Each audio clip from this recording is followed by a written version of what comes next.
Hey guys, welcome back to my channel। आज हम आपके लिए एक एक्साइटिंग वीडियो लेकर आए हैं।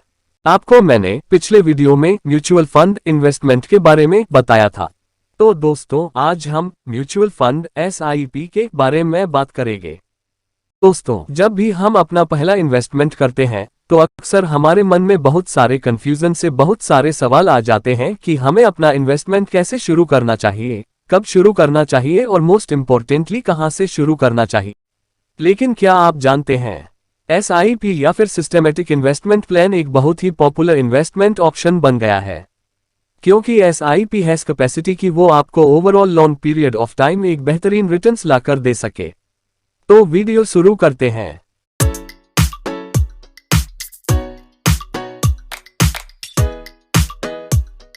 सबसे पहले ये समझ लेते हैं कि ये SIP या फिर सिस्टेमेटिक इन्वेस्टमेंट प्लान क्या होता है। SIP एक बहुत ही सरल और डिसिप्लिन तरीका है निवेश करने का।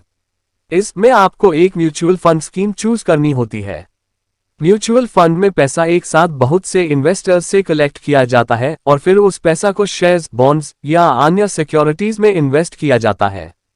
के बाद आप अपने बैंक या म्यूचुअल फंड कंपनी के थ्रू SIP स्टार्ट कर सकते हैं।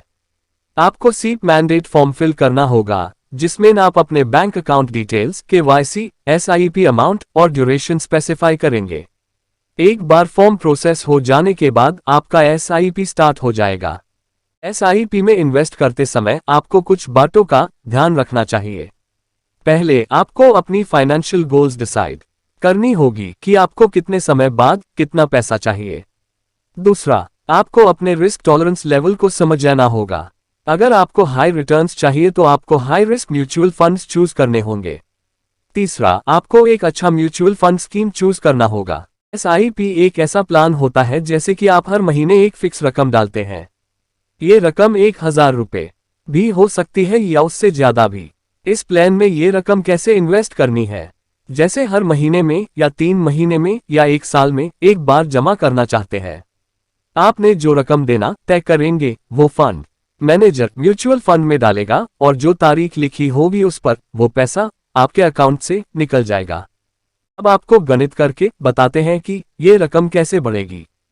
फॉर एग्जाम्पल, आपने 1000 रुपये म्यूचुअल फंड में इन्वेस्ट किए हैं और उसकी एक यूनिट की नेट एसेट वैल्यू यानी 20 रुपये है, तो आपको 1000 रुपये में उस म्यूचुअल फंड की 50 यूनिट मिलेगी। अब जैसे जैसे इस यूनिट की NAV बढ़ेगी वैसे ही आपका रिटर्न भी बढ़ेगा, यानी बाजार में आने वाले उतार चढ़ाव का असर NAV पर पड़ेगा।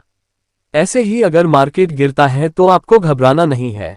आमतौर पर यह माना जाता है कि आपको 12 से 15% का रिटर्न देती है, तो ऐसे ही अगर हर साल ये बढ़ता ही जाएगा और उस पर रिटर्न भी बढ़ता चला जाएगा, यानी आफ्टर लॉन्ग टाइम इन्वेस्टमेंट ये अच्छा मुनाफा देता है। इसलिए SIP में लंबे समय तक निवेश करे तो अच्छा रिटर्न मिलता है, जिसे चक्रवृद्धि ब्याज या पावर ऑफ कंपाउंडिंग भी कहा जाता है। SIP के थ्रू निवेश करना एक डिसिप्लिन्ड अप्रोच है और आपको लॉन्ग टर्म वेल्थ क्रिएशन में मदद करता है। लेकिन मार्केट रिस्क और म्यूचुअल फंड के परफॉर्मेंस पर भी ध्यान देना जरूरी है।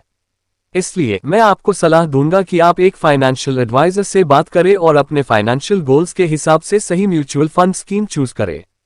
SIP का ऑप्शन इसलिए भी दिया जाता है क्योंकि आप संयमित होकर इन्वेस्टमेंट करते हैं, यानी आपको पता है कि आपको ये रकम निवेश करनी ही है। आप उस हिसाब से अपना बजट बनाने लगेंगे।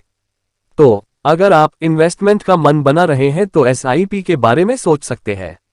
वैसे बचत करने में तो आप माहिर हैं ही। तो इसी तरह हमारे वीडियोस को पसंद करते रहे और अपनी राय जरूर दीजिए। आपको किसी और विषय में कोई और जानकारी चाहिए तो आपकी अपनी राय कमेंट बॉक्स में जरूर दे सकते हैं। Thank you.